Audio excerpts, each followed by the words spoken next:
बिस्मिल्लाहिर्रहमानिर्रहीम। अस्सलाम वालेकुम। आज का हमारा मौजू है गज़ा की जंग में इसराइल को मिलने वाले सरप्राइज़। इसराइल ने इस बार फ़लस्तीनी मुसलमानों पर जो क़यामतें ढाई हैं, उन्होंने फ़लस्तीनियों का जानी और माली नुकसान तो किया, मगर ख़ुद इसराइल को भी ऐसे घाव लगाए जिनका एक मुद्दत से इसराइल को तजर्बा ही नहीं था। हमास के राकेटों की बरसात इसराइलियों के लिए एक नया तजर्बा था।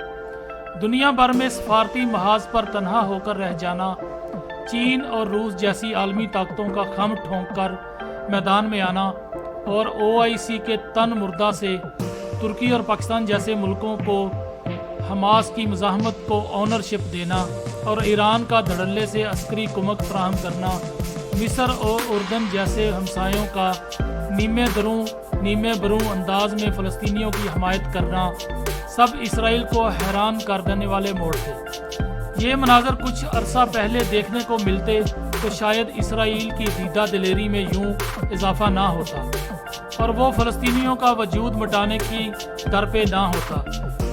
इसका कीजिए, अमेरिका अपने पूरे असलो रसूख और कुव्वत व दबदबे के साथ इसराइल का सरपरस्त बना रहा और अब तक बना हुआ है।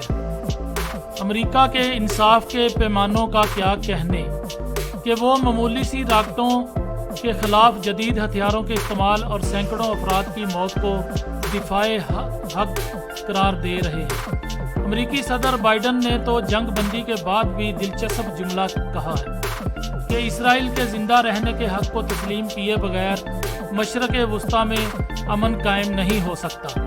आप देख रहे हैं गोल्डन न्यूज़ चैनल। बराए मेहरबानी वीडियो को लाइक करें, शेयर करें और कमेंट्स बॉक्स में अपनी राय का इजहार करें और चैनल को सब्सक्राइब करें और बेल आइकन पर क्लिक करें ताकि हमारी आने वाली तमाम वीडियोस आप बाकायदगी से देख सकें। इसराइल के जिंदा रहने का हक कौम तस्लीम नहीं कर रहा। ओस्लो मुआहदे में फ़लस्तीनी भी बिलवास्ता तौर पर यह हक तस्लीम कर चुके हैं। मुसलमान ममालिक एक एक करके इसराइल की चौखट पर ढेर हो चुके हैं और कई एक इस चौखट की तरफ ललचाई हुई नज़रों से देख रहे हैं। जिंदा रहने का हक तस्लीम कर रहे हैं, जभी तो वो इसराइल के साथ सफारती तल्लुकात कायम कर रहे हैं। जो बाकी मुसलमान हैं वो भी दो रियासतों की बात करके इसराइल के वजूद को तस्लीम कर रहे हैं। हकीकत में इसराइल के ज़िंदा रहने के हक का मामला नहीं, बल्कि मामला फ़लस्तीनी अवाम के ज़िंदा रहने के हक को तस्लीम करने का है। इसराइल फ़लस्तीनी अवाम को ज़िंदा रहने का हक देने को तैयार नहीं, वो उन्हें बेदखल करके कैंपों में धकेल चुका है। अच्छे भले घरों के मालकों और मकीनों को जिला वतन कर चुका है, मगर अब भी उसे बचे खुचे फ़लस्तीनियों का वजूद भी गवारा नहीं और यही मशरक़ वुस्ता की आग का बुनियादी सबब है। इसराइल को इस जंग में कई हैरत जद करने वाले वाक़यात का सामना करना पड़ा, जिनमें पहला वाक़या हमास के बरसते राकेट और उनका एयर डोम सिस्टम का हिसार तोड़कर अंदर दाखिल होना था। इन राकेटों के लिए तजारती और फौजी अहदाफ का इंतखाब और इस मकसद को हासिल करने की ख्वाहिश भी इसी सरप्राइज़ का हिस्सा है। दूसरा हैरान करने वाला वाक़या इसराइल के साथ बेहतरीन सफारती और तजारती तल्लुकात रखने वाले मुल्क चीन का इसराइल मुखालिफ आलमी लहर की क़यादत करना और बाकायदा रद्द अमल ज़ाहिर करना था। चीन ने इसराइल के ख़िलाफ़ सलामती कौंसिल में करारदाद ड्राफ्ट की और उसे मंजूर कराने की कोशिश की, जिसे अमेरिका के वीटो ने नाकाम बना दिया। अमेरिका की इस कोशिश को चीन के सरकारी अखबार ग्लोबल टाइम्स ने इंटरनेशनल जस्टिस के मुखालिफ सिमत खड़ा होना करार दिया। इसराइल के अखबारात में कई मज़ामीन में चीन के इस हद तक खुलकर सामने आने की कई वजूहात तलाश की गई हैं, जिनमें अहम यह है कि अमेरिका ने चीन के साथ जनूबी चीन के समंदर में मुखासमत छेड़ रखी है।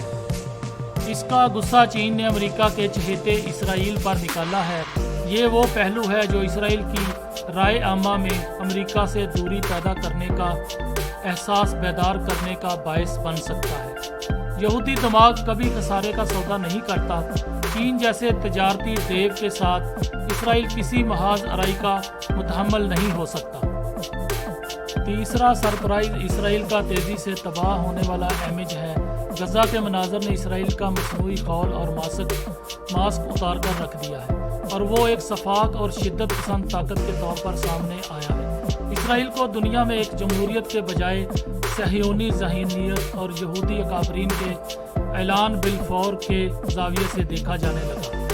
इसराइल इन थ्योरीज को हमेशा मुस्तरद करता रहा है और इसराइल के पोशीदा अज़ाइम का जिक्र करने वाले अरब और गैर मुसलमान हुक्मरान एक एक करके ठिकाने लगाए जा चुके हैं। इसराइल अपनी आलमी बदनामी से इस कदर घबरा गया है कि उससे एक मतरूक इस्तिलाह यानी यहूदियत मुखालिफ के पीछे छुपना पड़ा।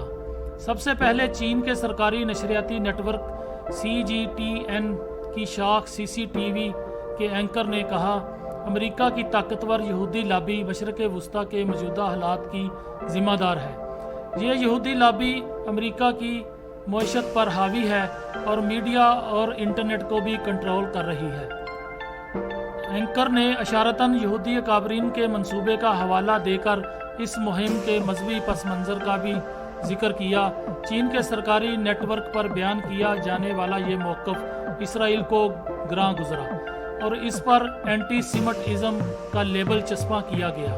यूं इसराइल की कारगुजारियों के बजाय मज़लूमियत का लबादा पहनने की कोशिश की गई।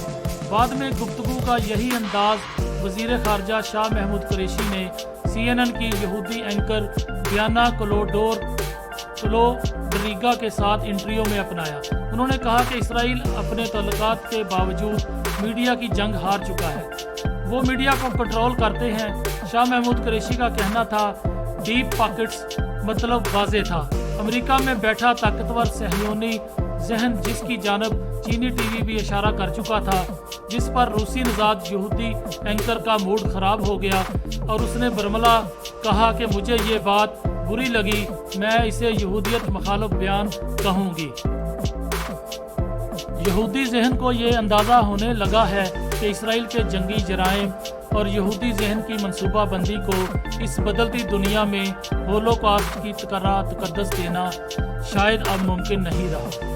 इसीलिए वो यहूदी जहन और पसे पर्दा कुत्तों का नाम आते ही हसासियत का मुजाहरा करने लगे हैं। यहूदी अकाबरीन के मंसूबों और मीडिया को कंट्रोल करने की इनकी सलाहियत का अजहार पहले मुसलमान दानश्वरों की तरफ ही से सुनने को मिलता था। अब एक बड़ी आलमी ताकत का सरकारी मीडिया भी इस थ्योरी का कायल होता और उसे आगे बढ़ाता नजर आता है। तो इस पर इसराइल और यहूदी जहनी की बेचैनी गलत नहीं, वो इस बात से बेखबर हैं कि वक़्त का दायरा बह गया है। गोल्डन न्यूज़ को सब्सक्राइब करना मत भूलें। वीडियो को लाइक करें, शेयर करें और कमेंट्स सेक्शन में अपनी राय का इजहार ज़रूर करें। अल्लाह आपका हामी व नासर हो।